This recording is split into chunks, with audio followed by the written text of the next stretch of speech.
Welcome back everyone to another video in our Fundamentals of Structural Engineering course. In this video, we are going to learn about structural design of steel columns. In the steel design of steel sections for columns and beams, we have two main methods.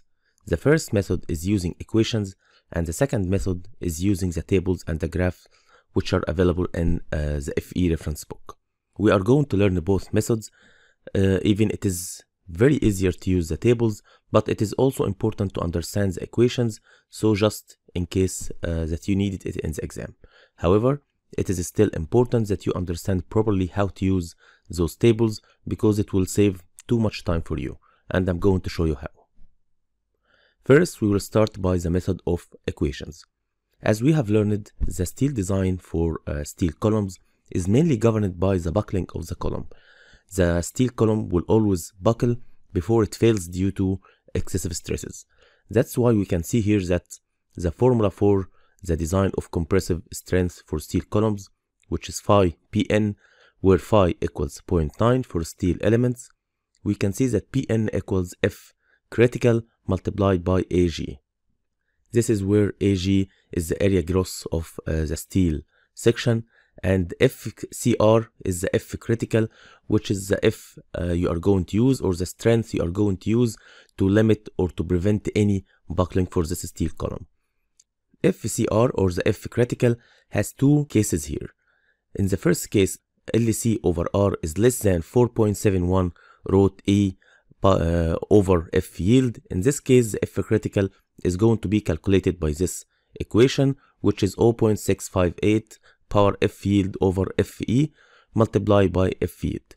And in the second case, if LC over R, which is the slenderness ratio, is more than 4.71 ρ E over F yield, in this case, F critical will equal 0.877 Fe, while Fe is the elastic buckling stress, and it is calculated by this equation, which is by squared E over KL over R square.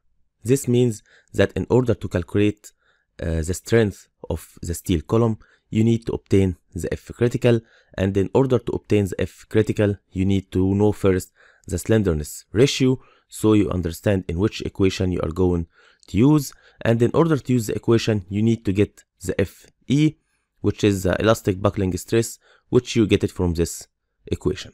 So this is the process of solving any column problem, any steel column problem in the exam. This is using the equations method. Now I'm going to show you how to use the tables method, which you are going to see that it is way simpler, of course, and it will save too much time for you. We have those two main tables. I'm going to show you to now in the FE reference book, which are table number 4.1 and table number 4.14. Table 4.14 using the slenderness ratio of any steel element, which is KL over I, and in case of F yield equals 50 KSI and phi equals 0.9, which is almost always the values which will be given to you. Always we use the phi as 0.9, and F yield, it's almost 99% of the time it is going to be given to you as 50 KSI. If it is given as different value, of course, in this case, you will not be able to use this table. But as I'm saying, most of the time, it is F yield equals 50 KSI. So in this case, you are going to refer here to this KL over R. You are going to use to whatever value of KL over R, which you have, for example, here 22. You can see here opposite to it, this is the value of the phi FCR, which will be 43.4, or whatever value you will get here depending on the KL over R. So without even calculating the Fe, without calculating the equation for the F critical, all of that, just using the KL over R, you will go here to the specific value, and opposite to it you will find the value which you need, which is phi FCR. Here in the table 4.1, this is even a more important table, or it makes your life even easier. Here we have selected sections, which are W14, W12, W10, and for each one we have different weights for the sections. So those are different sections, W14, for example, 74, 68, 61, whatever. And also using the slenderness ratio of the section, here you are going to get directly the phi PN, which means that it is just the FCR multiplied by the area gross of the section. So here you will get directly the load, which is the maximum safe load to apply on this section. This is of course considering that F yield equals 50 KSI and phi equals 0.9. So here we have those two tables, 4.14 and 4.1. This is for the available critical stress and this is for the available strength. This is the title of each table. This table, it gives you a relation between the column's slenderness and the allowable critical stress. And this is this table gives you the maximum allowable axial force for each column based on its slenderness.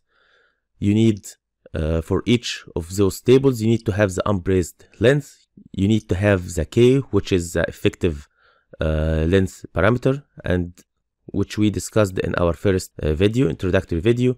And you need to have R, which is the radius of gyration. And this you get it from the table of the properties of the steel section. And from all of these values, you get the phi FCR. And for the second table, you need almost the same data, except you need also the section name, and you will get the phi PN, which is the axial force for the column. So now, let's have an example on this.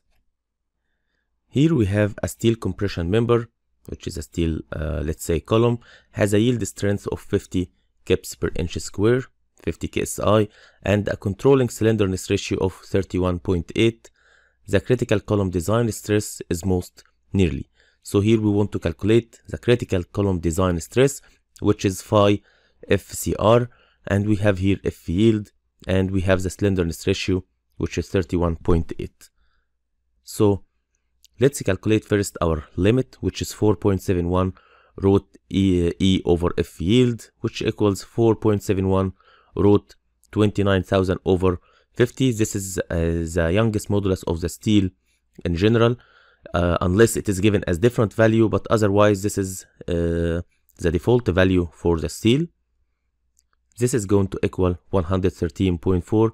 This is almost a fixed value, because as you can see, E is a fixed value, and F yield most of the time it is fixed value.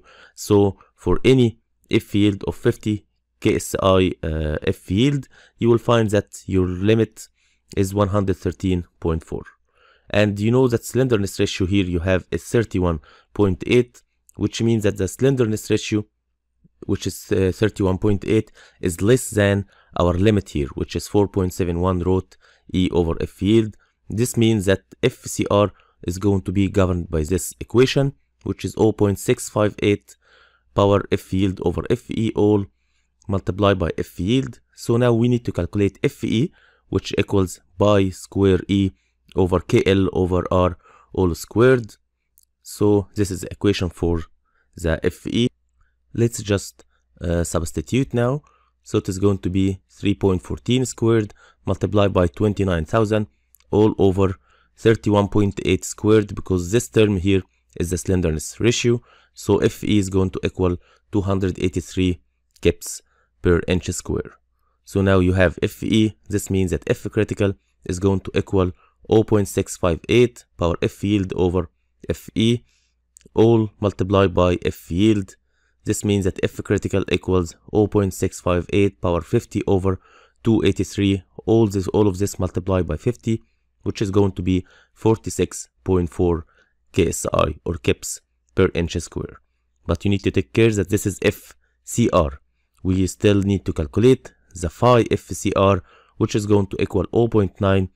This is the fixed value for the steel. This is the strength reduction factor multiplied by 46.4, which is going to equal approximately 42 KSI. So this is the answer here, which is 42 KSI.